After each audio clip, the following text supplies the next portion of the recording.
Conversations with halos is kind of tilted. The foundation is strong because Jehovah built it. You can feel the spirit and positive energy. Questions asked comfortably like you're talking with family. Get ready to settle in. Wait for the show to begin. Invite a couple of friends. It's time for Unhinged. Introduce to you Get You Home Towing, a family company with the sole purpose to get you home.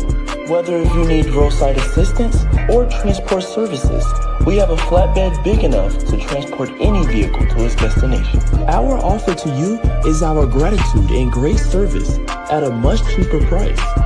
We are also open to transport through long distances. If you need us, all you have to do is call that number. I'll see you soon.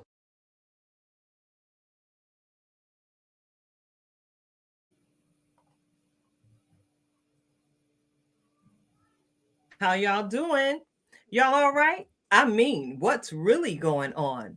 Thank you so much for tuning in. You've tuned in to Unhinged Live. I'm your host, Nikita Tilted Halo Hansford, and I'm sitting alongside my good girlfriend, Karen Sims Harrell of Twisted Threads, LLC. And baby, we've got a great show in store for you all tonight. But before we get into it, I want to go ahead and say hola, hello, welcome, and thank you to each and every one of you who are joining us on the replay. We hope you enjoy tonight's conversation.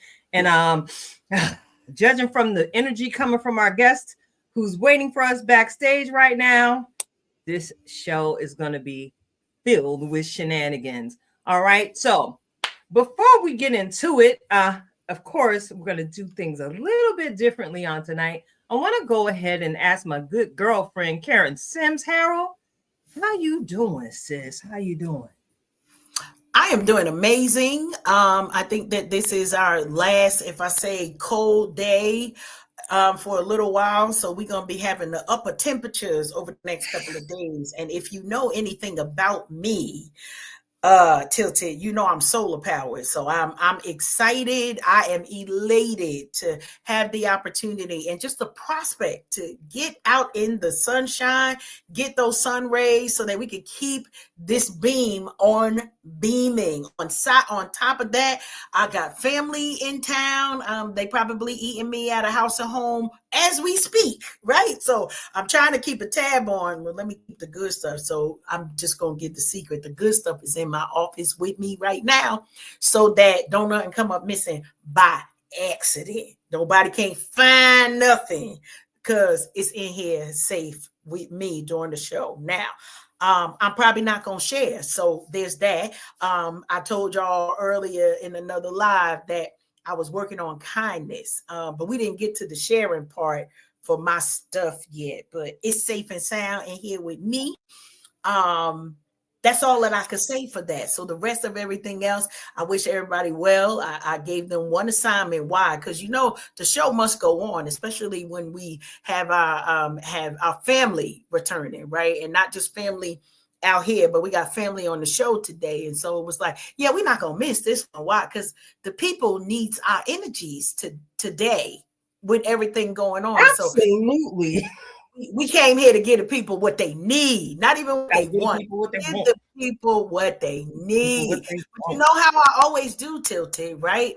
I appreciate you checking on me. You know, nobody don't check on me like you check on me. And I checked on you earlier today. I think that was today. That might have been yesterday. I honestly do not remember what day it was. But I'm going to do a check-in right now, as I often do with my good girlfriend Tilted, and ask you the question, how you doing? Girl, I'm all right. I mean, first of all, you gave me a little bit of an attitude problem because you chose violence today by getting on screen with that little sleeveless shirt you got on. Meanwhile, I'm sitting in front of a camera in a 35-degree weather zone. I got on a sweater. I got on a canvas jacket. I got a blankie on my lap. I'm sitting here wrapped up like grandmama, literally. And you're sitting here throwing it in my face that the warmer weather is going to impact your region faster than it's going to get to me. I'm feeling some type of way about that. Yeah. You You done started these petty problems early on tonight, Karen. But yeah, other than that, now that I've vented, because you know I believe venting is healthy, I'm actually doing okay. Yeah, you know, I'm keeping up with the cares of life and taking things as they come. And, you know, I'm just getting ready for this weekend. It seems like there's a whole lot going on here in the Lehigh Valley area. And you never know where you might run into me out here in these Lehigh Valley streets. So before we bring in tonight's guest, he all right, he down there with you, so he warm. So I ain't got to worry about him being cold outside on the porch waiting. All right. So I got to go ahead and get into tonight's superfan shout out, Karen. I got to get into that. You know, I want to thank you for helping me because I don't quite remember if it was this morning that you checked on me or not either. So we there today. It's just a whole lot of excitement. Yeah, it's a whole lot of excitement. We got the superfan shout out coming up. And it's also your birthday month. That's another reason why the energy is flowing, because we are celebrating you for 31 days. 31 days of Karen, baby. 31 Come days. On now, put it on a t-shirt. Get the t-shirt. Get the t-shirt. 31 days of Karen. That's right. That's right. So look, we're going to get into tonight's superfan shout out. And tonight's superfan shout out is our little sister, Karen. Now, we have known her since she was a youngin', sporting her tribute bow tie, literally, on her church's worship team. You know, I remember when we first made her acquaintance working with KJP Productions. We saw this wonderfully talented creature just come into the room and pirouette and split and kick and sing notes that no man has reached before with their vocal cords. I am talking about our very own Juanita Renee Gray. That's right. Got to give a shout out to our girl Juanita and the great things that she's doing here in the area and beyond. That's right. Clap it up for our sister. Clap it up, because she absolutely deserves every single flower that's coming her way. So check it out. She and our other sister, Veronica Cummings, are co-producing and directing the upcoming family reunion production that's going to be taking place here in the Lehigh Valley area at the Civic Theater of Allentown. So check it out, y'all. We're going to put some little information out here so y'all can see that it's going to be a whole lot of people over there at the cookout. It's going to be a lot of people over there at the cookout. And if you take a gander at the flyer, you might see quite a few faces that you recognize. That's right.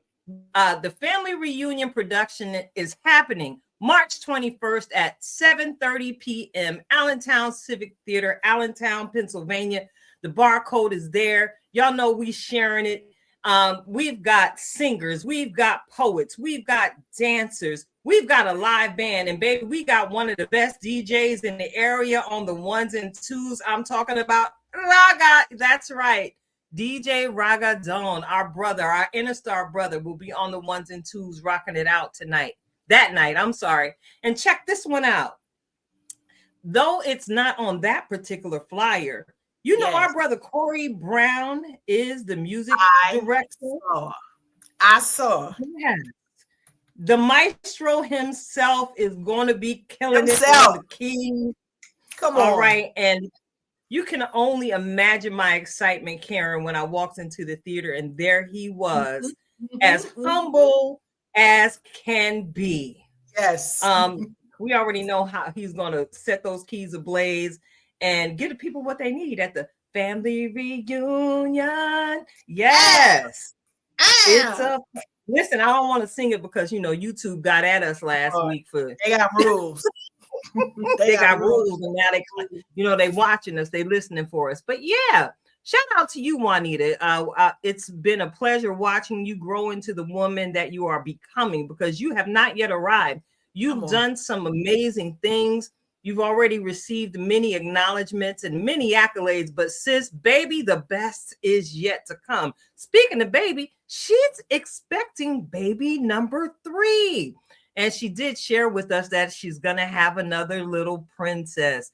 And, you know, in true Tilted Halo style, I had to ask her, girl, what did you do? She going to have 3 daughters. So while we're celebrating our sister Juanita, we are petitioning you all in the listening audience for prayers for our sister. Put your hand this way. Extend your right hand, which represents power, and give him glory. Come on. All right. Now, you know, Tilted, I'm gonna put my church finger up because it's I gotta speak a little on the interlude that I know you are expecting with the Corey Brown. So I'm gonna say that, you know, when I saw the version of Flyers and I saw your picture and I said, oh, there go my bestie, she doing it out there in those Lehigh Valley streets. And then I saw the Mr. Corey Brown, and you know, because it's been about 10 years since he and I, literally 10 years, we worked together. I believe in 2015 was the last time that, or 2016 that Corey and I actually worked together on stage was 2015. And I got happy for you. Now, that only happens when you know the connections of the individuals and the combunction junction that's about to happen, not just with you and Corey, but with V and Corey, with Juanita and Corey, with Hassan and Corey. Listen, I promise you, I spent probably about 2 days with the question, how can I get in the room? So here's the solution. I can't get in the room. But I advise each and every one of you that are in the listening audience and close enough to get in that room on March 21st, go ahead and make it your business to get in that room so that you can experience all of the work, all of the joy. You talking about vibes on top of vibes. Go ahead and get you some. In this world, with so many different things going on, you're going to need to take that break. So go ahead and get your tickets now before they go ahead on and get sold out. So I thank you for allowing me my few minutes of interlude. You know, as I say, get out there and go see some of that greatness. Yes, ma'am. Yes, ma'am. So check it out. All right. I think I see our guest, you know, just finishing up his warm-up flow. I see he's gotten a little loose, a little crack, the kinks out. He's doing his thing. I mean, not for nothing. He got this chain around his neck, y'all. He needs to do some exercises. That thing looked like it got a little bit of weight on it. So listen, like I already said, y'all, we're going to do things on the platform tonight just a little bit differently as we welcome our family, our mentor, our coach, our girl. If you don't get this done right now, I'm talking about our brother, Rasheem. What's happening? I like to call him Peanut, but you know, Karen be looking at me crazy. We in the building. What's happening, y'all? Welcome back. Listen, I'll tell you one of the things y'all just said that made me, my first thing I wanted to say was, it's a beautiful thing to have family. You said family's in town, right? Yeah. Ain't that a beautiful thing to have family? It's a give me 5 minutes, but yes, it's a beautiful thing. you feel like a kid again, though. When they come, you feel like a kid again. Yes, you know what I mean. I feel like everything that's nostalgic is just a beautiful thing at this point. Yes, it take you back to those good times, those loved ones that's left here and everything. It's a beautiful thing, especially at this time and age. You know? Yes, I agree. So today, what we got? I got a few. Oh Lord, what are we doing, Karen? What did I just do? Yeah, I got a few questions for both of y'all. I wanted to deep dive because I think that every day I'm talking to somebody about something different, and some of the questions, it's like some of the statements that they make. I'll ask one question like "bow," and they go, "I'm gone. I ain't even think of that. You know what I mean? And I like that. I like having those moments where, you know, like reflections of purpose, you know, and things that are unhinged, you know what I'm saying? Like, I like that, you know what I'm saying? That's what it is. So tonight on y'all show, I have a few questions for the queens, okay? I got a few questions for the queens. All right, we're going to jump into this. Look, I'm I'm even joining the eyeglass club with y'all tonight. Oh, Yeah, I'm just saying, right? Because look, the font on this paper right here is a little different. You know what I'm saying? Right. Mm-hmm. Okay, so one question is, are you emotionally available to your family or just financially responsible? ooh. See, now you're getting in our business, because I promise you, Tilted and I just had this conversation about 2 Saturdays ago. Like Girl. literally. Wow. I am Wow. both selectively. I'm both selectively. Okay. I'm gonna Mhm. say there are layers to that question, and this came up in the conversation, and kind of piggybacking off of what Tilted said about being both selectively, right? So we are past the age of raising children. And one of the points of conversation we mentioned is that in earlier years, we were so busy focusing on the financial responsibility for our families. Maybe sometimes we miss the mark on the emotional availability. But I'm going to tell you now, in the space where I am, and because I get to choose, right? I get to them kids grown. Okay, shout out to Danielle, my oldest. Her birthday was yesterday. Do not ask me how old she is, because it is none of my business anymore how many years she been on this earth. All I can say is we both survived. But now I get to pour in and have some of that emotional availability in a larger quantity for my grandchildren, right? And I can dish it out to my children a little bit more, because we took the time to kind of focus on doing the things we needed to do during their formative years. And now I get to say yes or no to being financially responsible in their lives, and in the lives of the rest of my family. No, because I never say I don't have it. This is a line that I learned from Tilted. My money is on assignment. So no, I can't give you none. Like, we're not gonna lie, right? We're not gonna lie. A lot of times people come and ask for money. You be like, child, I'm broke too. I ain't got no money. I got money. You just can't have it. Okay, let me put that out there. My money is on assignment. So I'm gonna leave that there. Tilted, you got anything to add to your? Actually, yeah, I do have something to add to it, because I was actually thinking about this today, and how we sometimes take the place of God in our children's lives as we begin to parent. And I was like, wow. And this actually came from something you said in that conversation, Karen. Sometimes we do play God. And then I'm like, woo, am I a narcissist? No, that's not it. We've just been in the habit of taking care of what God entrusted us with so well that it's sometimes hard to separate the responsibility financially and emotionally. They muddy together because we just naturally love our children the way we do. So now I moved into the position of, okay, now I got to move out and be like God in my children's life. We call on him when we need him, right? And that relationship develops over time. Sometimes we got to give our kids space, especially with them being adults. Sometimes we've got to give them the space to say and come to us when they need to really tap into what it is they know we have to offer, as opposed to just volunteering what we know, and trying to impose what we think they need, to get the help or to change the situation that they're standing in. That's kind of like the way God has handled us individually. You know, if we don't acknowledge him in all of our ways, meaning our good, our bad, and our ugly, if we don't acknowledge him and all of that, is it fair for us to go to God only when we need something? True that. So yeah, that's I'm gonna end it on that. Huh? I said, wow. That was a good first question. Wow. Yes, it was. Thank you.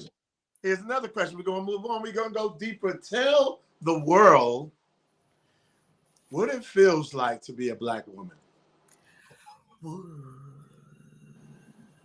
All my life I had to fight.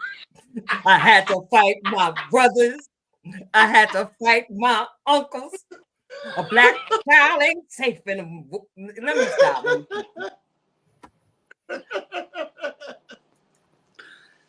Go ahead, hit us with it. Hit us with it. Didn't I just say it all? I exhaled. It did. I want more. Yeah, I exhaled.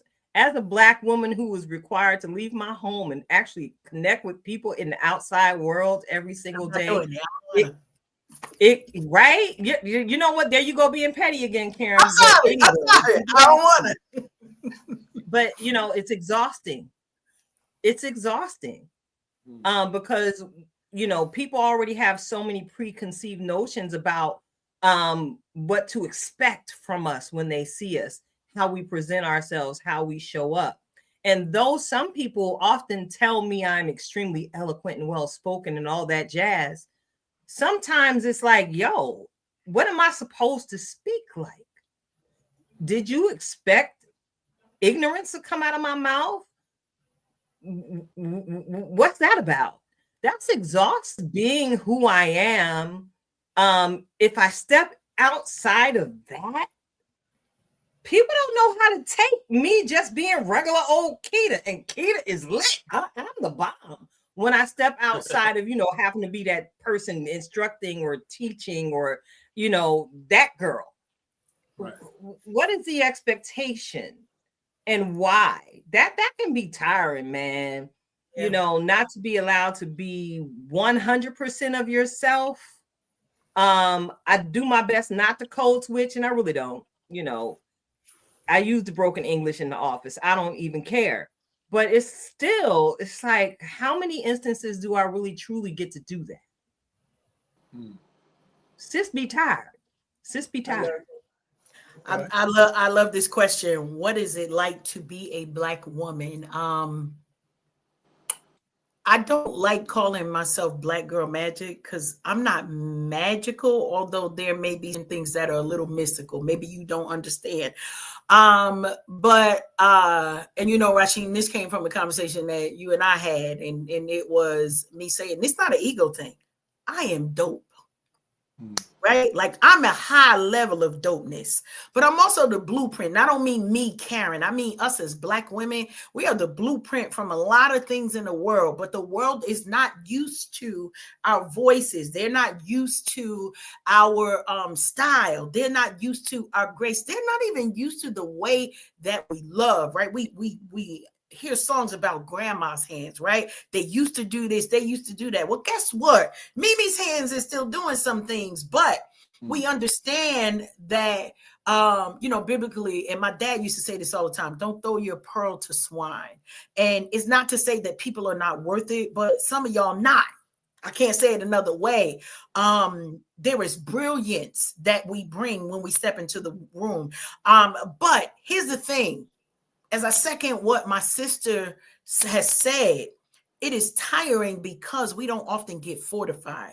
We don't often get the opportunities to be poured back into in the way that we can receive it, right? So we hear people talking about love language. What is your replenishment language that you're able to say, all right, listen, I poured out as a Black woman. I done did my Wonder Woman swirl. I did all of the things. Now I'm going to put my, I don't know if it's Linda Carter. We're going to find a Black version, Diane Carroll version down, and not be the superhero right now. You hear many Black women talking about, we want the soft life.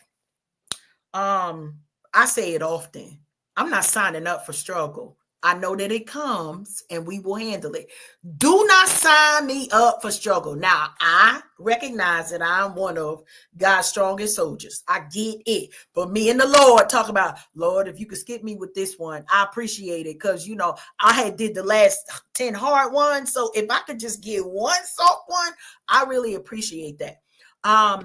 To be a Black woman sometimes is to be underappreciated. But you know what we do? Find you a Black woman, right? And you doing something fly. What they gonna give you? Extra energy. You looking fly, what we say? Shoes. Okay, shoes. Come through hair. Okay, hair. Yes, dress.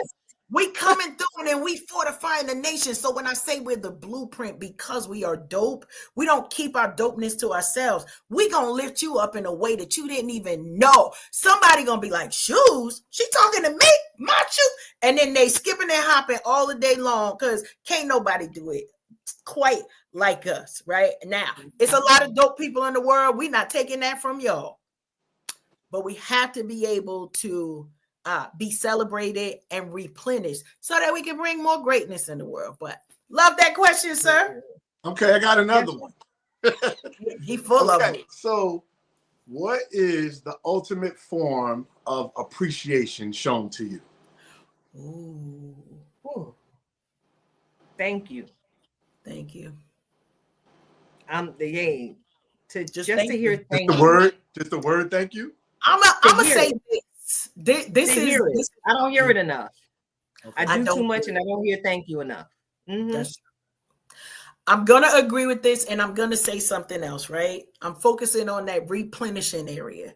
Give me a moment to rebuild, to recharge. And a lot of times I think Tilted and I are this way.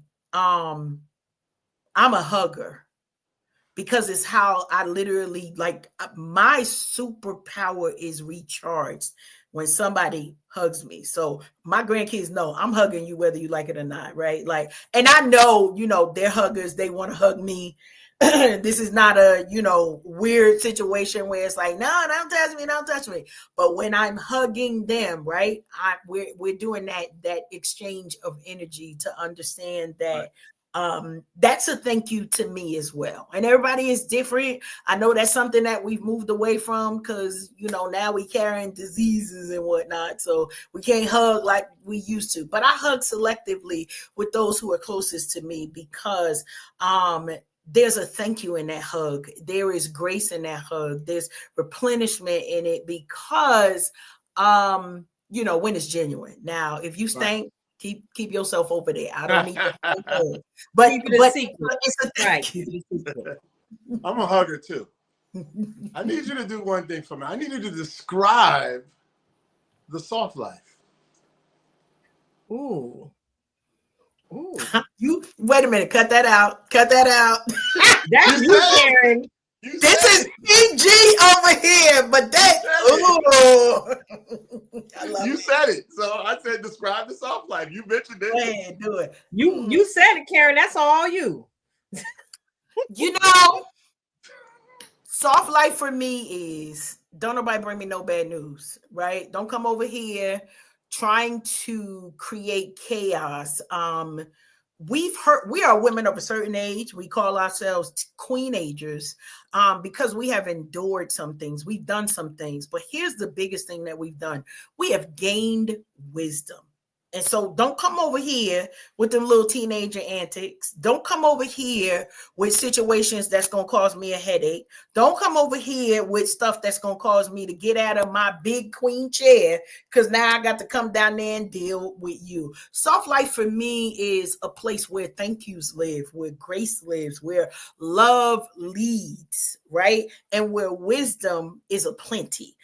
Because when we are wise, we learn that there are multiple ways to do things, but we don't have to choose the struggle, right? I said that to you earlier. Pick one struggle. Pick one struggle. We're not struggling in every area of our life, right? So if I got a struggle in the marriage, that means my money is good, my mind is straight, my job is doing good. If the kids acting crazy, listen, y'all not bringing all that struggle over here. So soft life to me is I've done the work to not only be a soft place for folks to land, but to also find a soft place to land, whether life gets hard or not. So I don't know if that's like the actual definition of it, but I see that as a soft life, right? Don't bring me no bad news. Don't bring me in my Mary J. Blige and my MJB voice, no more drama, right? We here for the good vibes and to be able to share love, not anguish or hurt. So yeah, that's my thought. Soft life. It's not about money. It's about if a person could spend $50 on you and not buy flowers or dinner, what can they buy for you? You know, it's funny. Probably 2 years ago, I gave this assignment to my husband, and this was before he was my husband, because I learned some things. That's all we're gonna say. His assignment, and it was during my birthday. It was in February, and I said, for 60 days, you have to show me appreciation, and you can't spend a dime. You can't spend. Listen, when I go hard, y'all know. Now, listen. 10 minutes after I said it, I realized my birthday month was in it, so we needed a He's like, you said it. You said it. Wait a minute. But I said it, and I stuck to it. He gave a reprieve for the birthday, but this is the thing, right? We are so used to people. We're so used to equating love with dollars. We're so used to equating care with what somebody spends that we forget the assignment of love is free. It's free to love me. That means take me on a trip to the park, right? Like, don't give me the money. Spend the money on some gas so we can get somewhere. Take me to the water, right? Always the number one answer, because those who know that's where the exchange happens for me. But take me to the water. Show me what you think about me. So in that time, he wrote me a letter. It's somewhere in here. I found it a year ago. He wrote me a letter about what his thoughts were for me. It was small things. But some of us have to be trained in the area because we are used to, well, if I love this woman, I gotta spend this, spend that. Also realize, for those of you who don't know, he done already bought the diamonds, right? We bought the diamonds, we bought the car. So now you either gonna go bigger. I don't know where we're gonna go from that, but I'm gonna test them. Or do you break it down and say, my love language, and this is for real, my love language are words of affirmation. That don't cost you a thing. But actually, my love language is gifts and words of affirmation. But because they go hand in hand, and I'm a writer, your words to me become a gift for me. And so that's a thing that I'm really, really big on. What do you say about me? What do you say to me? What are your thoughts about me? And it's a sucker punch, but I'm a cheap date. That's all I can say. So he gets so that guy gets to keep the $50 then. Okay. He gets to keep the $50. So now he can spend $100 on my good girlfriend Keita. That's what I heard. I got you, girl. That's what it is. That's what it is. So I guess what, same question? Yes. Well, the question is $50. How could they spend it?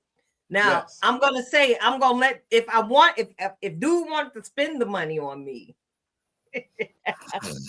I like good lotion, okay? And my lotion be costing $20 a bottle. You got to drive to the little spot in Philly to find me what I want. If you do that for me, that shows your intention, your thoughtfulness, that you've been paying attention to my details. Karen, what lotion is this? Is this Victoria's Secret? What is this?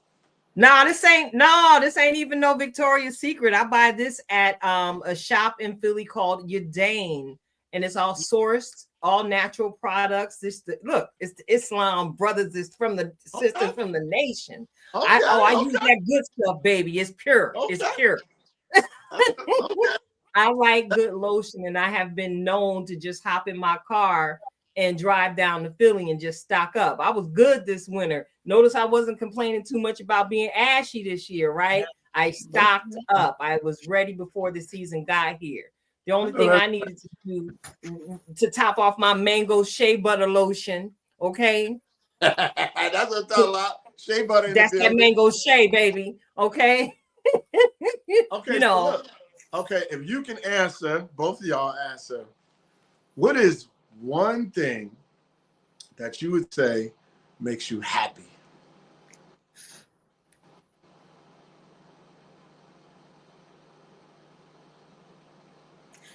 I'll go. Sitting by the water, just sitting there. There is something, and I'll say it's magical, but it is ingrained in me. I talk about it, the exchange. Don't talk to me. You ain't got to say nothing to me. Let me sit at the water and wander in the awe of the water. Like there's something that happens to me there. I'm a even nicer version of myself, Sheen. That's all I can say for that. I am sweet. I am the softest version of me. You watered down. I'm literally watered down. I promise you. Lord, she done turned herself into some Coke 45. Lord.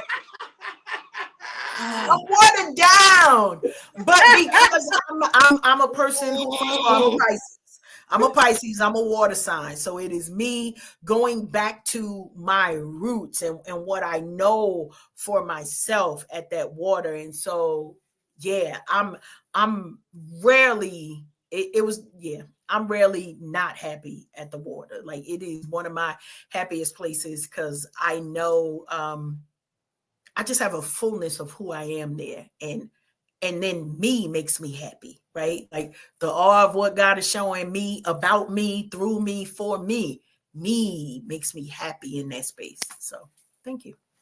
Tilty. I actually like silence. Silence speaks volumes to me.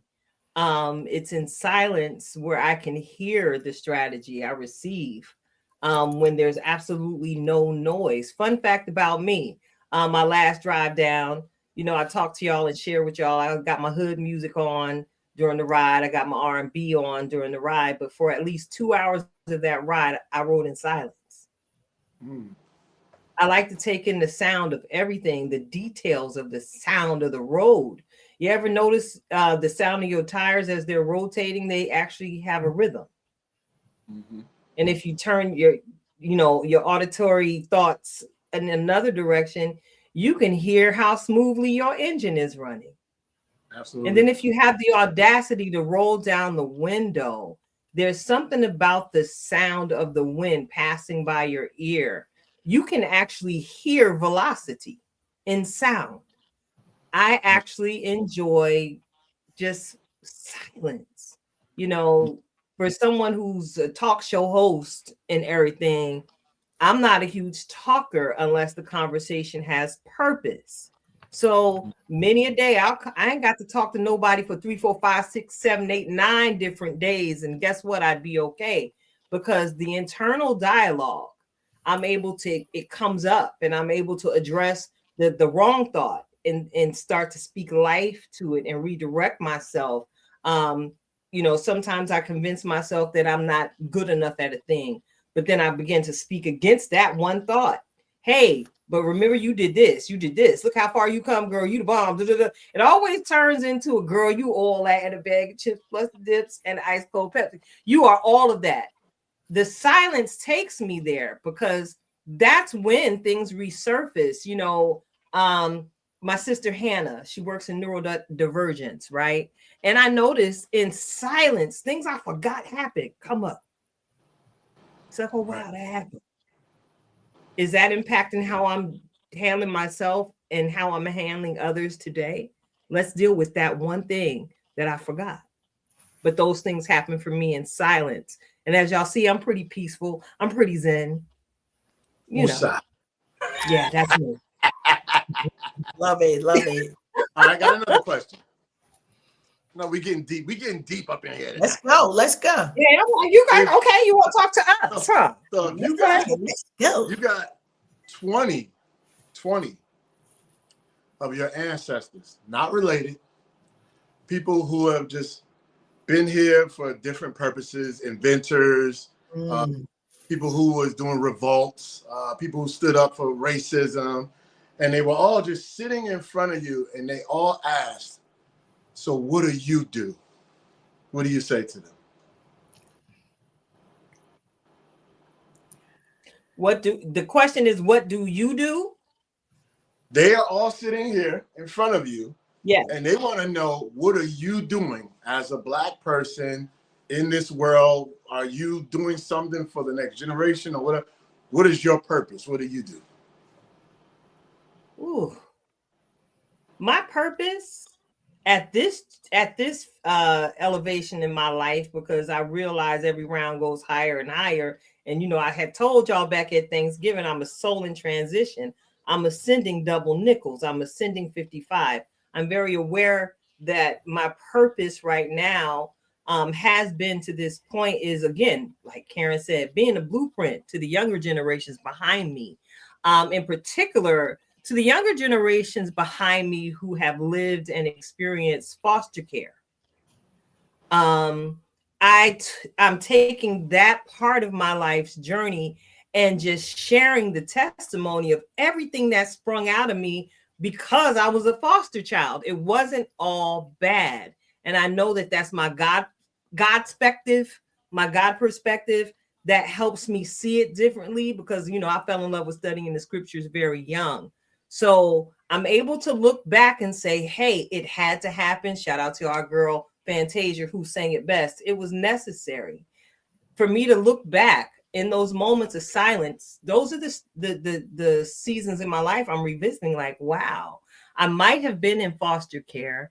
However, and she's now my ancestor, Mama Franklin. Mama Dorothy was that African-American woman who was also an educated woman, who was also an Eastern Star, who was also the first Black woman I was in close proximity with, who was an entrepreneur. She had multiple businesses. So having that, it impacted me clearly.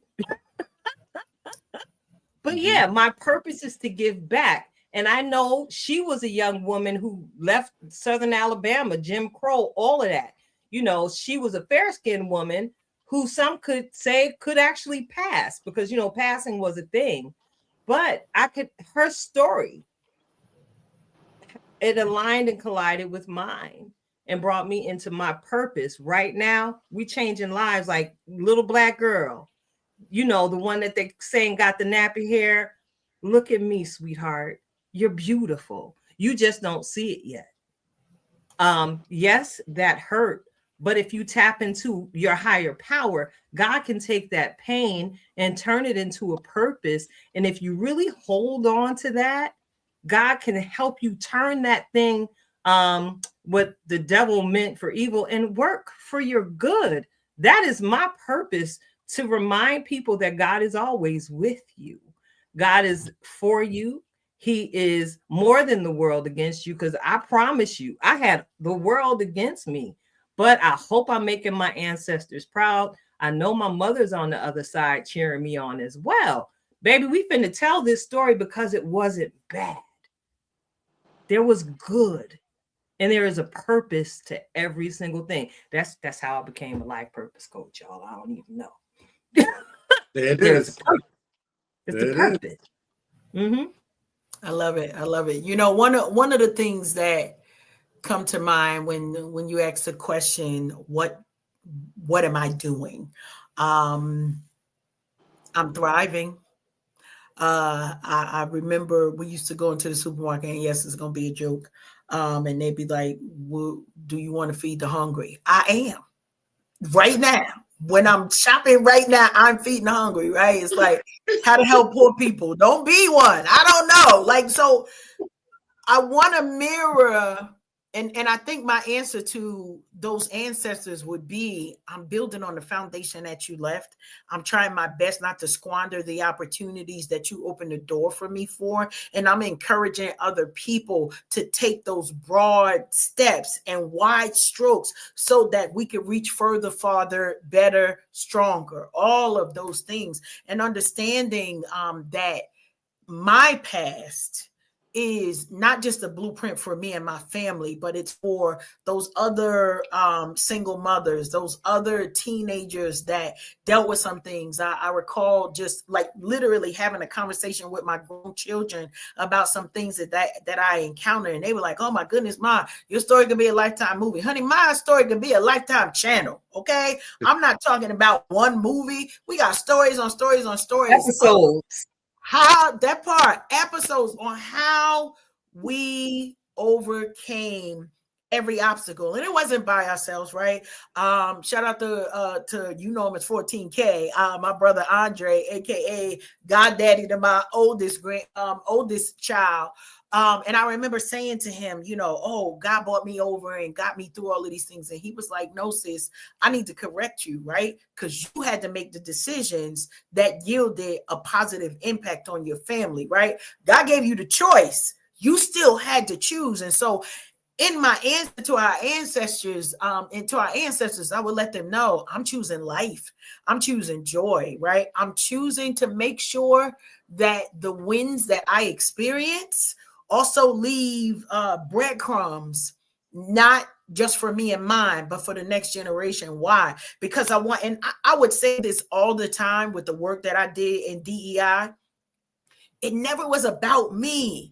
It wasn't about me. It was about, I'm going to bust this door down for my grandbabies, because if I don't open the door for anybody else but for the 55 grandchildren that I have, that's enough. But to know that every door that I walk through, whether somebody decided that they want to close it, okay, now it's your fault. And you'll ask me, what do you mean it's your fault? Now we got to find another way. Okay, so that means your glass gonna be broke. That means all of the safeguards that you're trying to put. I just wanted to go through the door. We gonna make it. We're going to get to the other side. That's what our Harriets taught us. That's what our Malcolms taught us. That's what our Martins taught us, right? That's what our Mayas taught us. That's what we're learning right now. When we see entrepreneurs like Tyler Perry and those particular folks, I don't even know the people who bring in the production company to North New Jersey, right? Somebody said, we're going to bust all this down. Don't care what it takes. We're going to get to the win. And so that tenacity is what I'm bringing to our current generation, not only to remind them and encourage them we could do it, but I tell you, well, okay, we ain't going to say that. I'm encouraging them. That's all we're going to say. I'm going to tell you what I say.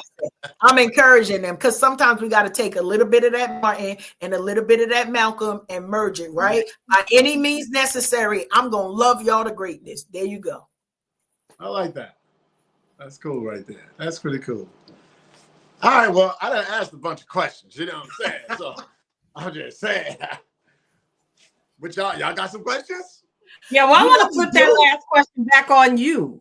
Which one? If your ancestor, that same question you just asked us, you sitting in a room full of the ancestors. You got Malcolm, you got Martin, you got Nat, you got all of them. Okay, Alex Haley, even Picasso. I could speak to different genres of ancestors, just to help broaden your answer, because I'm speaking to everything that comes up out of you.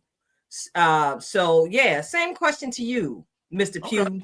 Okay. Well, it's funny because I feel like I carry them with me every day in everything that I do.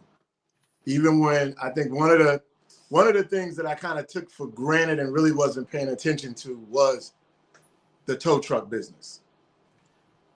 When I first started doing the tow truck business, of course it was about, hey, this makes money. Let me try this. You know what I mean? Buy a truck, do my own thing, blah, blah, blah, blah.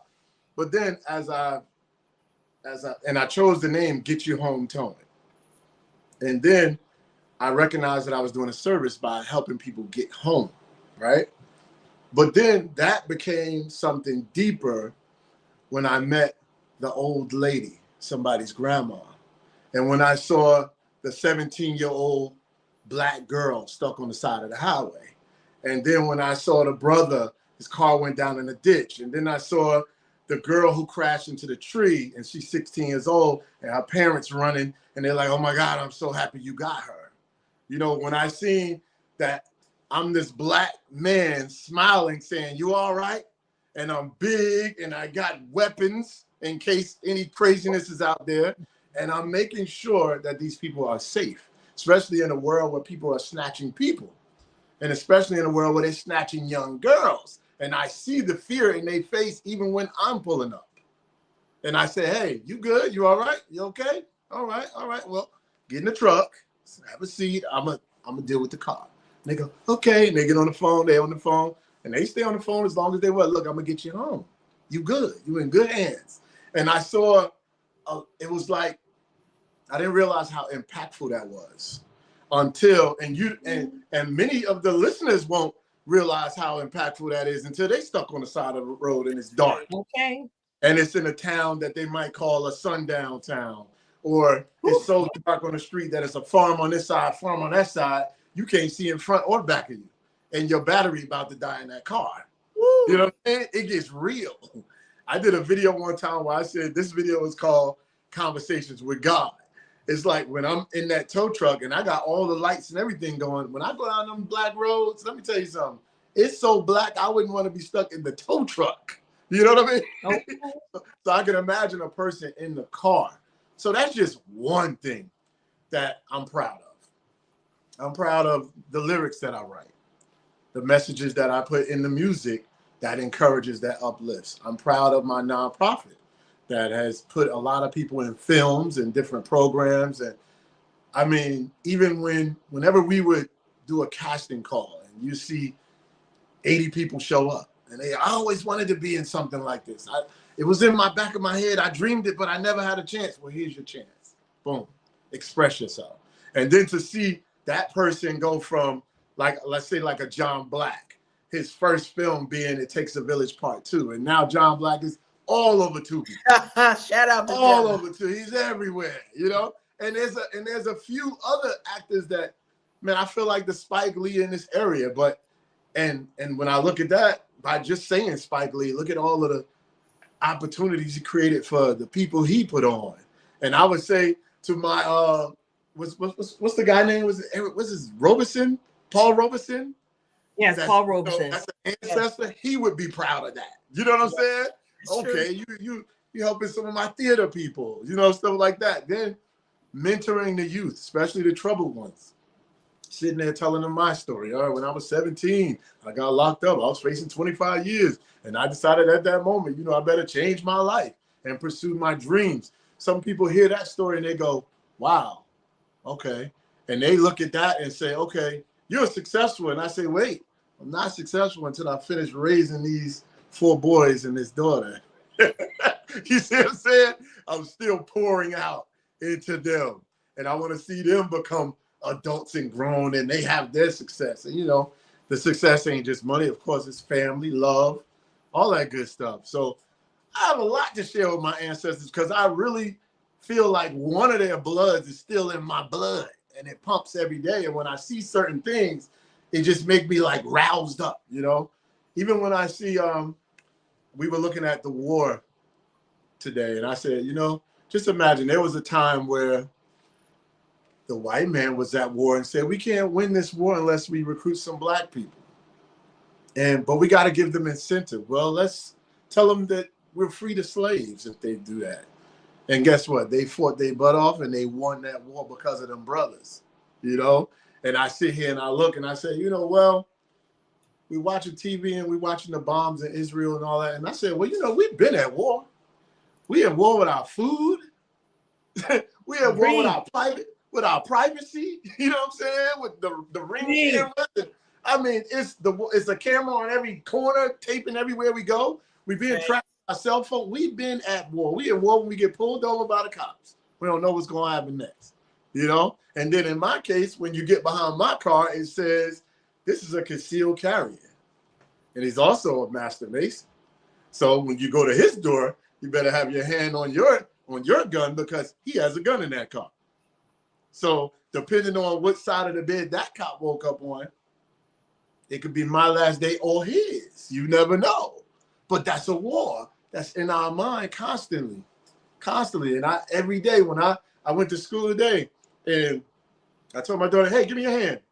She said, Mom, don't let me walk with her hand. I said, I don't care what your mama do. I'm holding your hand. You get what I'm saying? I said, and the reality is this. They snatching kids.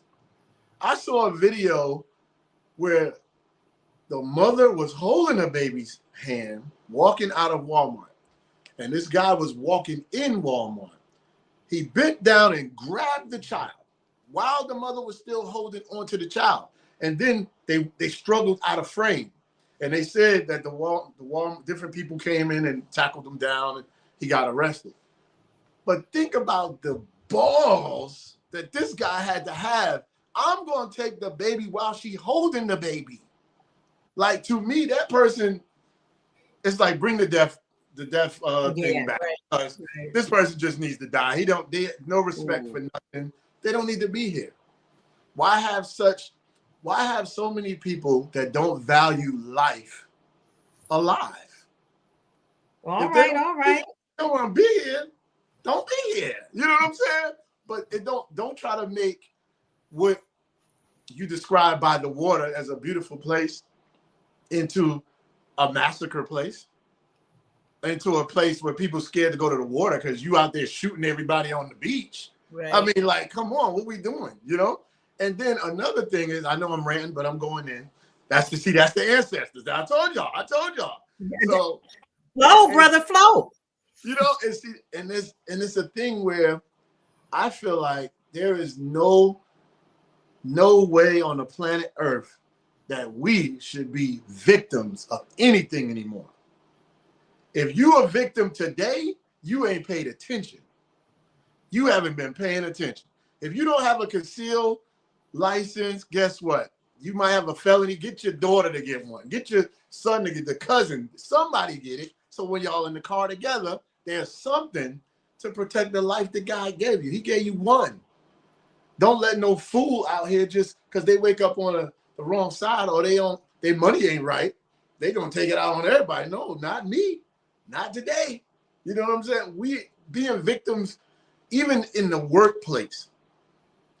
If you're a victim in your workplace, you haven't paid attention. It is so many. It's this one girl. She comes online. What is her name? Her last name is the Hittens. And she always talks about, she comes on and she be like, Anichiwa, hello, and Assalamu alaikum. Did y'all know you can make $10,000 doing this in 30 days?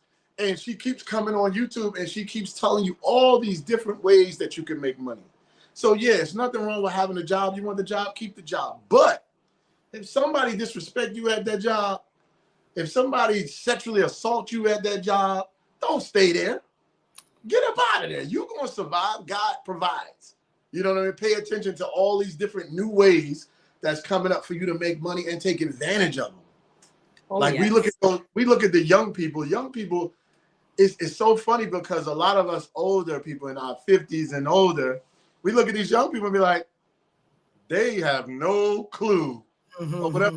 But the reality is they see more opportunities than we saw, and they're going for it, and they have no worries about failing. And you have to admire that because they ain't worried. You worry more than them. You saying, well, how they gonna pay the rent at the end of the month? And you see them, they over there like, Friday. How you gonna pay your rent? Did you save your rent money? No. I was thinking I was gonna work about it. Yes, I'm about to DoorDash. And then they pay the rent with DoorDash. You was worrying for nothing. They done figured it out. You know what I mean? How to create that stress-free life, that soft life. Look, they $50. That sound like the party life. That sound like the party life. Yeah, that's a life of freedom for real. Right. So that was just all of that was just to answer the question. Sorry, that just it's all good, ancestor. But here's the deal: you're sitting here with one of the media moguls of the area, and I got a little thought for what's really going on. Hey. As you were speaking, you were talking about how the young child was almost snatched from their mama right there in Walmart. So with everything going on in the world, right? We see that we're at war. And so many of the commentators online are sharing the thought that this was the hugest way possible, the hugest way ever to distract from the Epstein files, right? Mm-hmm. So part of the Epstein files recently revealed that Life Touch Photos, the CEO, the owner of that particular company, had a huge, was mentioned quite a bit in the Epstein files. And you know how my little tilted brain gets to working. And my first thought was like, oh my God. They took millions. Every child's name, address, telephone number, mama name, age, date of birth, and they plugged it into a database. Wow. So they know who to mail these photos to. You know, you got the picture ID associated with the number on the packet that they signed. Took it one step further. I'm like, wow. So that means if your parents didn't have like all of the money to pay for the largest packages back in the day, I think the $100 package, you was balling because you had extra pictures and everybody in your whole cipher get a picture of you that year. But a lot of parents couldn't afford to pay for those photo packages, right? So many students just went and got the free ones that came just because you showed up for school picture day to be included in the yearbook and in the class photo. I shared that thought to say, I wonder if that's how they even index the children whose information they were able to obtain through the Life Touch photo packages. Can we have a conversation about my thought on this? Get into it. I see you over there shaking your head, Rasheem. You getting your Stevie Wonder in it. You riding. Listen, let me say this. A lot of people want to join clubs until they see the fine print. It's a lot of clubs out here that do a lot of stuff. We just get the surface when we talk about people who go to college and they join fraternities and sororities, right? The hazing process that everybody talk about. It was lawsuits. It was all kinds of stuff. One sorority put their finger in the guy. I mean, it's a lot of different assault stuff happening. Fraternity. Right? Well, as you go up the ranks and you go into these bigger groups, more private groups, a lot more stuff happens. And it's been happening for a long time.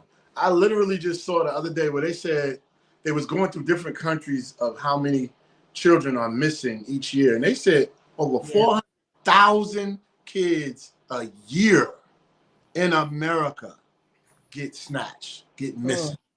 That tells me 400,000. So I have to say to myself, where are the parents at? What were they doing? And is it from parents? Guilford County, when I was working with these youth at one point, they had over 600 kids in the system. Over 600 kids in the system. And a lot of these kids were in foster homes. And you have to ask yourself, are foster kids getting missing? Is it daycares?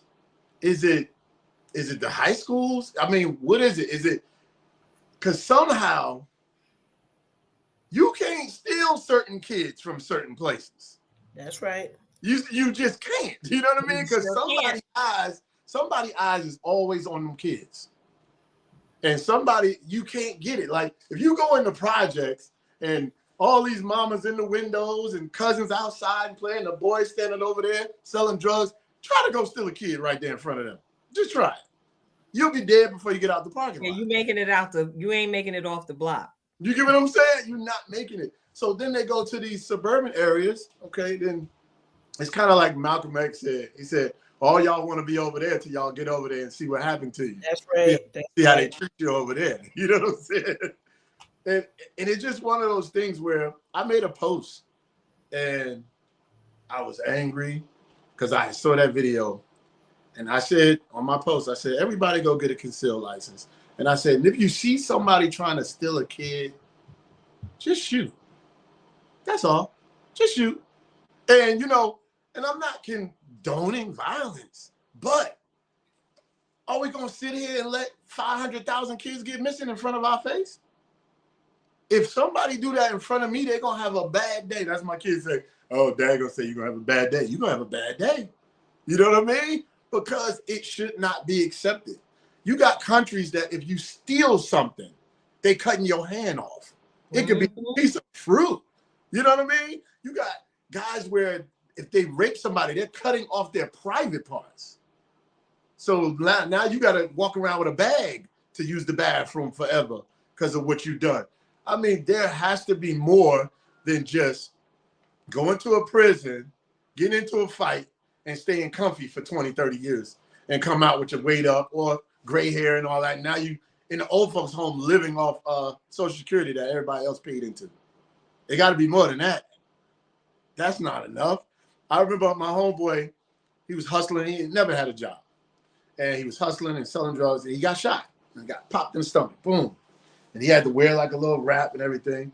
And then he told me one day, he said, yeah, man, you know, I'm up. And it's funny. I'm living in PA. He told me I'm in PA. And he said, I'm on Section 8. And I get disability.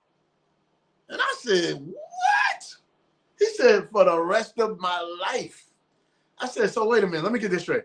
So you sold drugs your whole life, never had a job, never paid into anything concerning the government at all, never, no taxes, nothing.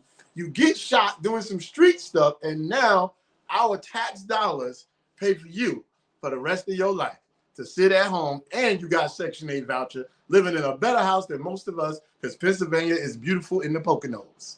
Yes, it is. So I said, wow, oh, wow, that's deep. And it really taught me something. I was like, wow, like when I see this war on TV, you ask the question, why? And I don't see no different than seeing Malik from 18th Street going to take over 22nd Street because they're getting more money over there. That's all I see. You got no reason. There's no reason to be at war with nobody unless you're trying to take over their area for their resources. You know what I'm saying? This whole country, that is a fact. This whole country was built on gangsterism. These people sent people over to the Americas, and it was black people here, natives. We are the natives, and others. You know, whoever, God knows best who else was here, and they conquered it. They took over. They killed millions to take over this place. And now they even went against the place that sent them here. They went against them. They started sending, what was it, Britain or UK? One of them, they sent soldiers over here. And it was the U.S. people was fighting where they came from. Like, no, this is ours. We independent. Oh, 4th of July, Independence Day. Yay. We independent gangsters. You see what I'm saying? Now we got our own gangster thing. So now we're going to gangster the black folk. We're going to gangster these folks and those folks over there. Oh, yeah, we gangster. Oh, wait, hold up. We got some guns. We got more guns than we even use, than we even need. Yo, let's go take that other area over there, dog. Yo, I'm with it. How many people we got with us? Oh, look. We ain't even got to do it. We're going to start an Army, a Navy, Air Force, and Marines.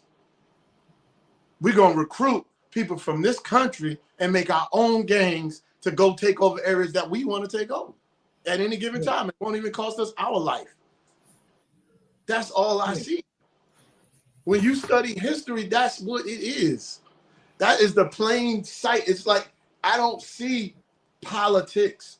I see man taking over areas, man trying to be greedy, or man trying to control a people. Oh, this is my district. That's your district. That's that control. You know what I mean? Even when it comes to religions, that's my religious house. This is my religious house. I require you to pay this amount of money. You come in here. I require you to pay a amount of money. We're going to call that this. We're going to call that that.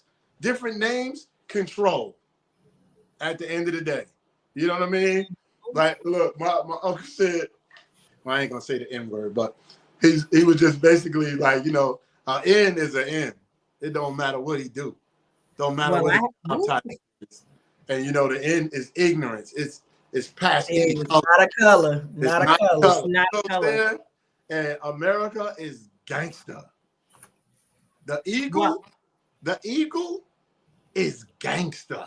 The eagle is the highest flying bird that can see all things and swoop down so fast that the animal don't even see him coming, and grab him up and then drop him to kill him, and then come back and grab him while he's dead and go feed his family. The American way. The American way. According to Rasheem Pugh. It's gangster. You know what I'm saying? Woo! Gangsta America. Gangsta America. Thanks, America. And you know, the one thing you brought up, Rasheem, a lot of things, right? A lot of manipulation. Shout out to Girl Talk Nails. We love you, Marisol. Thank you for joining us this evening. And we got all of the questions, all of the topics. But one of the things that you mentioned is that manipulative control and how it activates not just in the war, not just in the Epstein files, right? Getting back to the Life Touch and the millions of children that were in the mix to be exploited. And we signed up for it, right? Like, I know I was the one. Well, I mean, I would only take the picture till I had one good picture of the kids, and then I said this is the last one, so I ain't paid for a picture since Danielle was 9, because them pictures cost too much. But that's another story. When we sent our kids to school to learn. We sent our kids to school under the premise that they were safe. Right. I think the biggest thing with the war, with the files, is that the thought of protected safety is shattered on so many levels. And the biggest, I think the biggest challenge with all of this and why people are going in a tailspin is, one, nobody wants anybody to know that they've been duped.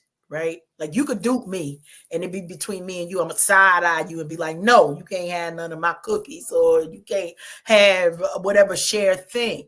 It's a different thing for all of us to be in a space and say, we were duped. We were duped by the thought of, because many of us don't think of the American gangsters, right? They don't think of the American way as gangster. If I see it and you have it, I'm going to take it. That is also the American way, right? That's how this country was founded. When we think about the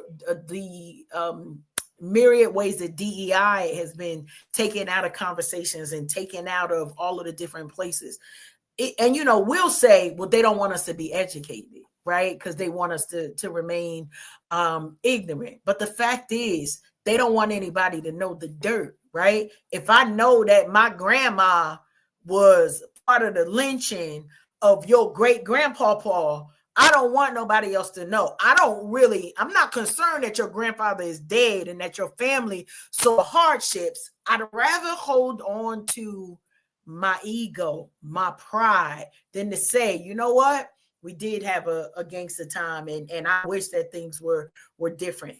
That, to me, is the real reason why the information is leaving our schools. And shout out to Marisol, as she mentioned, right? Why is homeschooling so important? I know, I promise, I tell Alfred, I'm taking all my grandkids, like, where they going? They can't come here.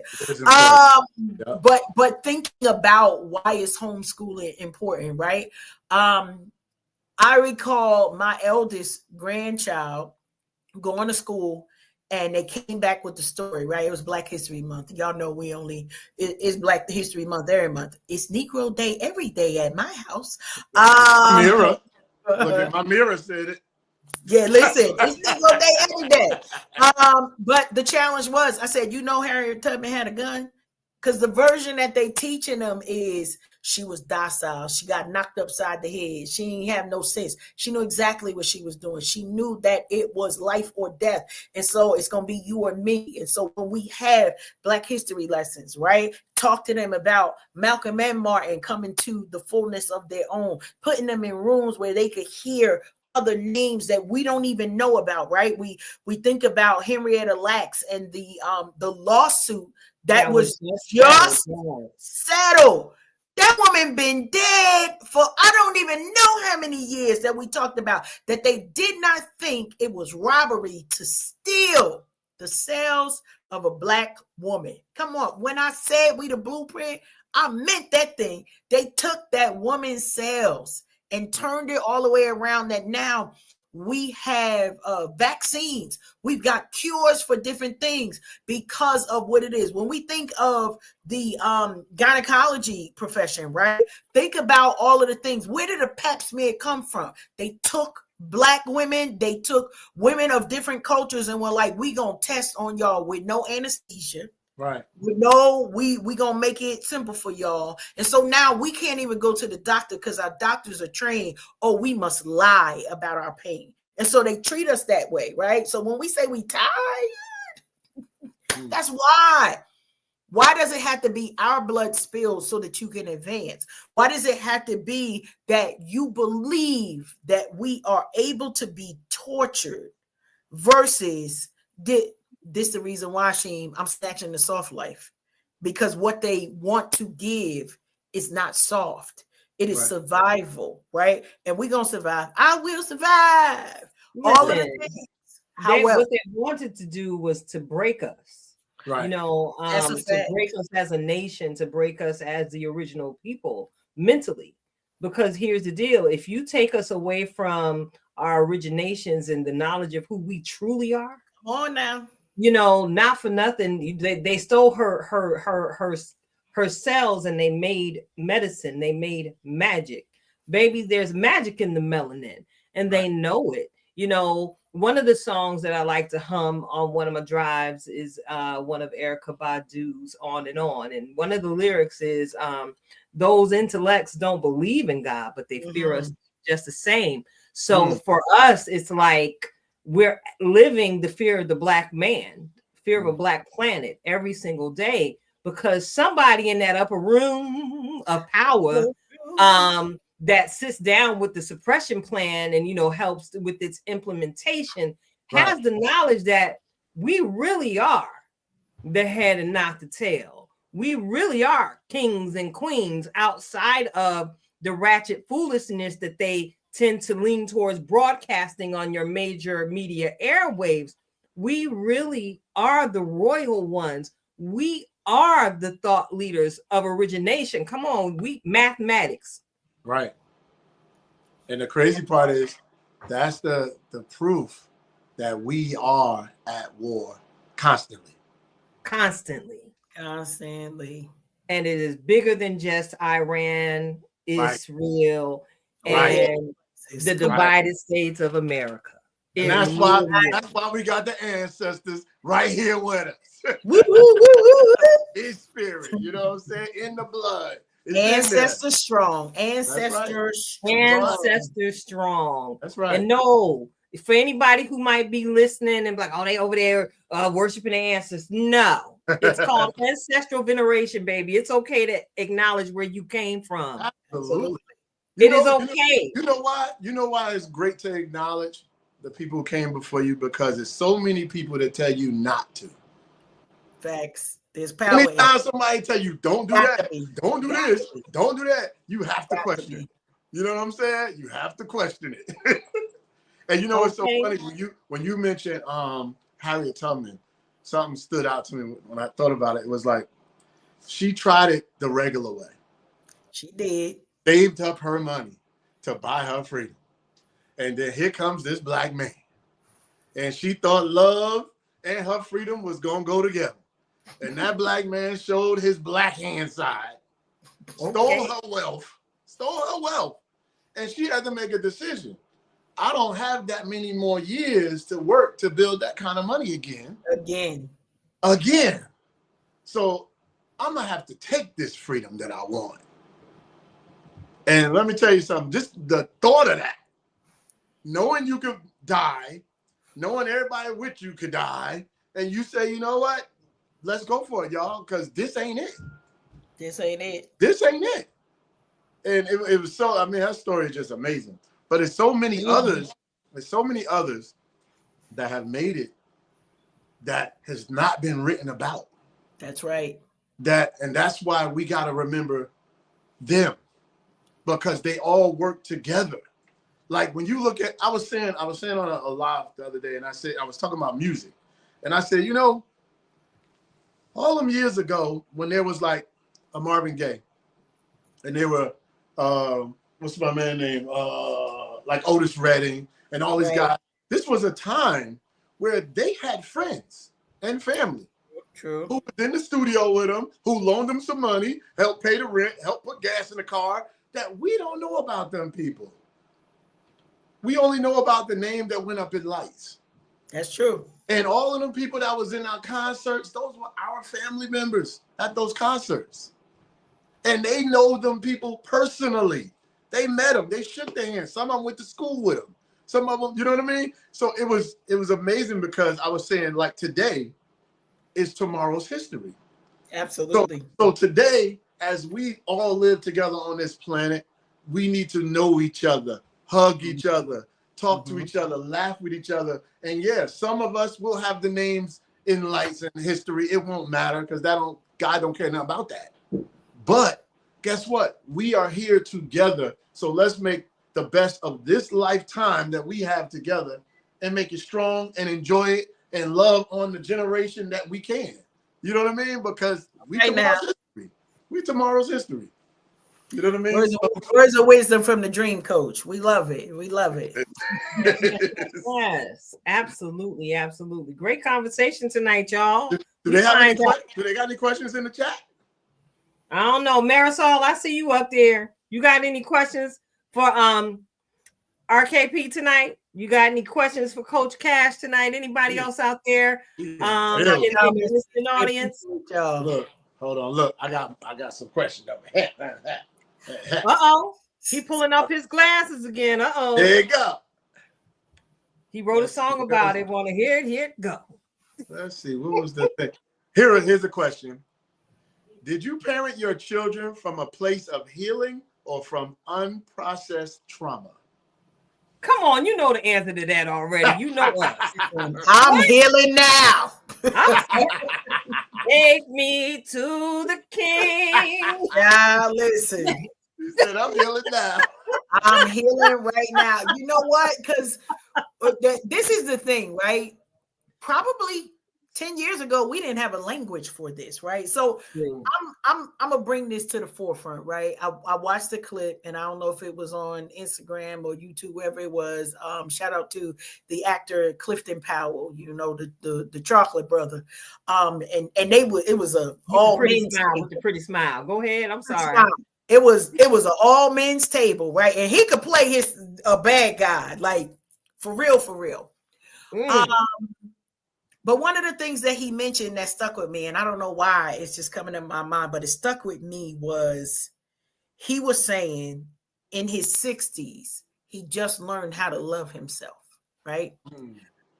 That means for 60 plus years, he probably was loving everybody else wrong, right? Dogging them out, doing well. I don't know his story, so allegedly, because you ain't coming for me. I got $5 and I'm keeping it. Okay, but allegedly, that was the story. And the women are, dogging them out. Oh, it's your responsibility. You need to know, take the accountability for your emotional stability. 10 years ago, we didn't have the language for this, right? Many of us, I'm going to say many of us didn't have the language to say, was I emotionally available, right? I put food on that table for them kids. They didn't die, right? Wasn't that the goal? For some of us, that was what we were taught was the goal was. Many men of a certain age and of his age, you were considered a good man if you just came home, right? Come home, pay some bills, not even all the bills. Just come home and pay some bills. Now, here you go. Here go your good man certificate.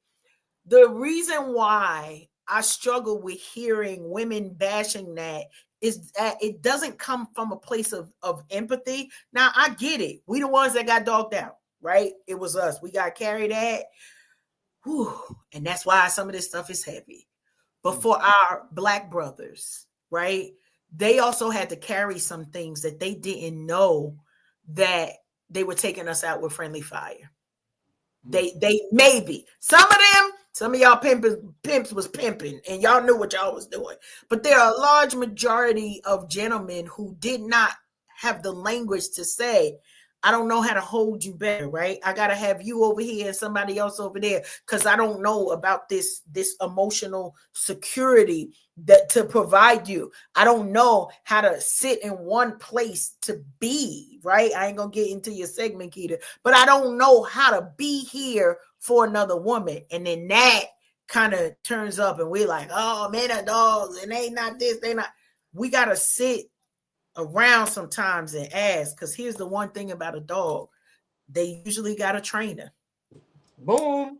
It ain't my time for my purpose and purpose, but have we as women been seated in our positions and training these so-called men or dogs to be less than the thing that we needed? Church finger, passing. I got to add to that. I had that conversation. You made the reference to men being dogs. I had a conversation with one of my very good male friends about this years ago. And I was sharing with him how my brother got angry with me because I used that term, men are dogs. Brother got pissed off. But my good friend, he said, no, you're right. All men are dogs. And that, to what you said, Karen, he said, it's just how you train your dog. All dogs have a trainer. And get this, some dogs are never trained. Some dogs are just wandering around in varying alleys and ain't got no kind of couth about not the you know what I'm saying? Listen, not every dog has a trainer. So a lot of them don't know. I'm gonna put a spin on it. What's up?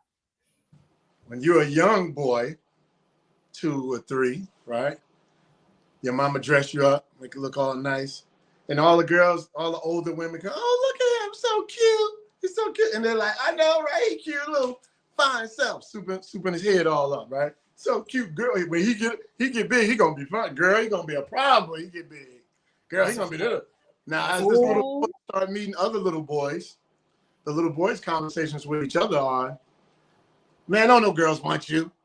You don't get no girls. You don't get no girls.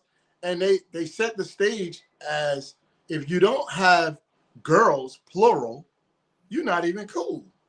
If the girls ain't looking at you, oh, you got one girl? What is that? You're not that. So now you have mama who dress and get the haircut every week and so sharp, 2 years old. Why? I don't know. You know what I mean? Braided all up, so greased up more than her head. He's so decked out. You get him locked into the looks and appearance. You got the friends saying, you got to be this, you got it. And then as you grow with that from middle school, more girls, you ain't got no girls. High school, you ain't got no girls. So now you out of high school, you a player.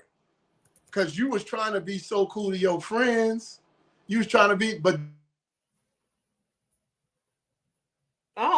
He was preaching in his swing. So good. He was getting it. But he don't come right back, I'm sure. He got to plug in something, I'm sure. Yes, but it's interesting enough. He's talking about how the mothers grew, rear the boys to be trapped into a look. It's funny because I actually experienced this in a conversation with an older gentleman recently, who said to me, I never been the one to talk to a natural woman, because he was always of the thought that a woman is supposed to look a certain way. Right. If they don't have the long weave, if they don't have their nails done, right. He was given a perception of what the standard of Black beauty was supposed to be. And then you run into something like me, cute as ever with her natural curls. And now you wonder, what is it about her? She don't have a 30-inch bust down. No, I don't. That part. I prefer whatever inches I decide to keep it. Because today going tomorrow. I'll call Barbie and be like, can you taper that down? Marisol, we're following you. We following you. All right, he came back. We knew it was good. That's because it was too much information and power being shared on the line. That's always happens. But go ahead. Come on back in there. Hit your audience. You here? We see you. We hear you. We see you. Can you hear us? Nope. I don't hear. Let me see. Can you hear us? The phone rang. Hello. All right, I'm gonna take him off. He can give us the thumbs up when you ready. When you can hear us. Or just put him on mute. Let him be there on screen. Okay. Can you hear us? I can hear y'all. Okay. Yes, we can see you. You back. All right, there we go. Gee, Weezy. Okay. So I left off That was somebody calling my phone. And when it calls, it knocked me right off the thing. Wow. So, okay, so you got mama souping you up as a little boy. You got middle school, high school, all your friends saying you need multiple girls to be cool. Then you meet this girl, and because you got multiple girls, you break this one girl's heart. And when you break that one girl's heart, she lets you have it. She give you the truth.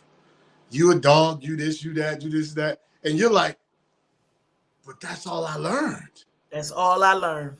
And what am I supposed to be? Because they told me this from the beginning. I had to be cool to have I followed the rule. The rule. Right. So now, like, okay, and then you got to relearn everything. I remember Malcolm said that in that movie. He said, before I can teach you anything, I have to get rid of everything you learned. Mm-hmm. We got to get rid of all the bad. And now let me give you the good. So it's interesting because, like you said, what's the name said, Clifton Powell said it when he was 60. And it's an interesting part of life how God allows you to mature and learn more as you evolve. You know what I mean? As you get older. And it's the same thing like fruit being bare. Like the tree can grow and you can't eat nothing off of it until it actually bears some good fruit, you know? It takes a while to get there. You know what I mean? It does. Go try to chew on a banana tree before the bananas get there and tell me how it tastes. That part.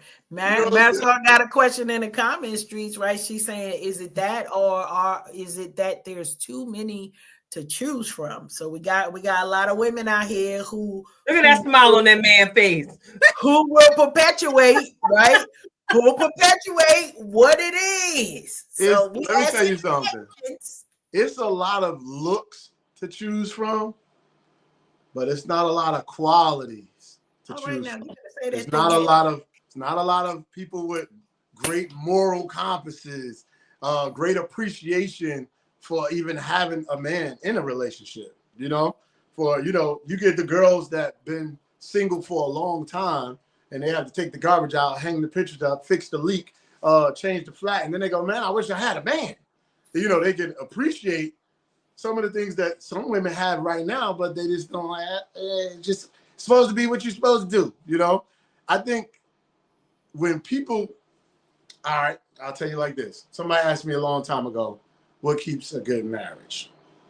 And my answer was, when my goal is to make her happy and her goal is to make me happy, we're going to be good. That's a fact. We're going to be good. You know what I mean? Because I'm going to have patience. I'm going to be like, oh, that ain't making her happy. I got to figure that out. Let me change that up. You like that? Is that better? Oh, all right, that's cool. You like that? All right, boom. And she do the same with me, we're going to be good. But as soon as a person says, you know what? I got to think about myself, it's over. Yep. It's over. It's over. Isn't that one? Because when that person think about themselves, they are no longer thinking about you. It's a wrap. It's a rizap. It's a rizap. So check it out. Rasheem, thank you so much for taking that mic toss so gracefully tonight. You handled that. You did that. And I look forward to sitting in with you again next month, sir. Mm-hmm. You'll be back. Listen. Let me tell y'all something.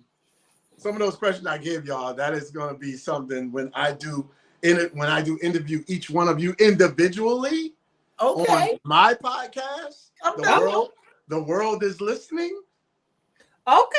It comes with, listen, all I'm coming with is deepness.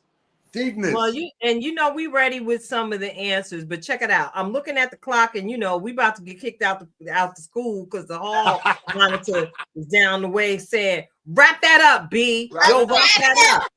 So I gotta go ahead and segue into my most favorite segment of every single show, every single week. I like some soul nourishment. I need to be watered by my Pisces friend, So check it out, y'all. Get it together and get ready to receive this week's reflection of purpose from our very own in-house certified master life coach, Coach Cash herself of Twisted Threads LLC. Coach Cash, you ready, boo? I'm ready. You just listen, stay ready so we don't got to get ready. That be the line. So today I want to give a reminder.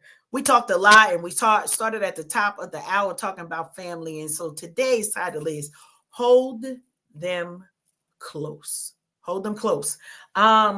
We see a lot of different things going on in the world. I think, our guest this evening talked a little bit about holding the hands of those children when they out and about, and understand the message that is sent when a family unit operates as a family unit is crazy out here in the world. But it's so powerful that I wanted to take the opportunity and the time, not just because my family is in the house, like literally right now, and it's just a little bit too quiet, so I might be nervous. I don't know if they killed each other or if they just all getting along. I'm not really sure. But in 10 minutes or less, I'm going to find out. Hold them close, because many of our matriarchs, I'm going on 10 years of celebrating my mom's transition. And I say celebrating because there were certain lessons that I couldn't learn until she departed, until she exited this earth. And then, my goodness, the lessons that have been learned in the last 10 years. But when we are holding our family close, holding our family, those friends that are now family, right? We get to make the choices of who's within our family unit, who's within our support system, who's in our tribe. We talk about that here all the time on Unhinged. But I want to remind you, hold them close. We see the reports, right? Gas prices already going up. Ain't nothing but about somebody being greedy. We still using last week's gas. So how the gas price go up? I'm sorry. However, as those gas prices go up, make sure you hold your family close. Hold those loved ones. Our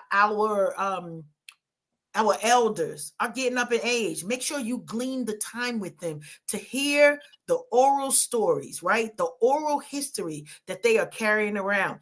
I found out some things today, because it's still Black History Month, for those of y'all who don't know. 365 every day. Till this stuff wipe off, y'all gonna get all of me. Holding them close also allows you the opportunity to learn about the history that never made it into anybody's books, the names that have never been called. And some of that ancestry is right in your family. I'm preparing to take some time next week because my best friend said 31 days of Karen. So we're going to celebrate all 31. I think we got 29 to 29 more days to celebrate. And during that time, I'm going to take the opportunity to read some writings from an ancestor that is a great grandfather to me. And knowing, when we say, show them who you are, you can't know who you are until you hold them close and are held close by those who mean the most to you, right? Some of that's y'all right here in this tribe. That's y'all who come on these times every week. You know that it's coming and you support us, and we appreciate you. And so we're holding you close, but we want to remind you, do that for your family, your kids, your grandkids, your husbands, your wives, those that you say you love. Don't leave them out there. One of the things that we know about Rasheem, it doesn't matter where he is. He's one of those man's men, right? I say that in a way that he don't care who you are. He has a protector spirit. So if we somewhere, be like, okay, wait a minute, hold up. Because, if I got to cover both of y'all, that means one got to be here and one got to be there. And if it's 4 of us, that means all y'all. So we know what to do in those areas 90% of the time as tribes. But when you hold them close, you get the updated language so you can work through your trauma, so that you can work from a place of not staying in dysfunction, but a place to go from trauma to healing. And so we want to remind you, hold them close, gather the oral stories, and then meet us back here the next time we come live, because we might be needing to hear from you about your story, about the thing that you overcame, and for us to see you thriving, not just surviving. Tilted. That's all I wanted to say today. So I'm going to throw it right back at you. Hold them close. That's good. That's what's up. That's what's up. I'm trying to tell you, listen, so much has been shared. And I got to take us out with this just be outro. And I've been on a different vibe lately, and we've been bringing the scriptures back into the conversation because they're very necessary. Many of us were brought up in the foundational faiths of one of the top 3. And as I enjoy looking into the different holy books, my foundation starts at the biblications, okay, the Bible. Those scriptures took me into the Torah. They took me into the Apocrypha.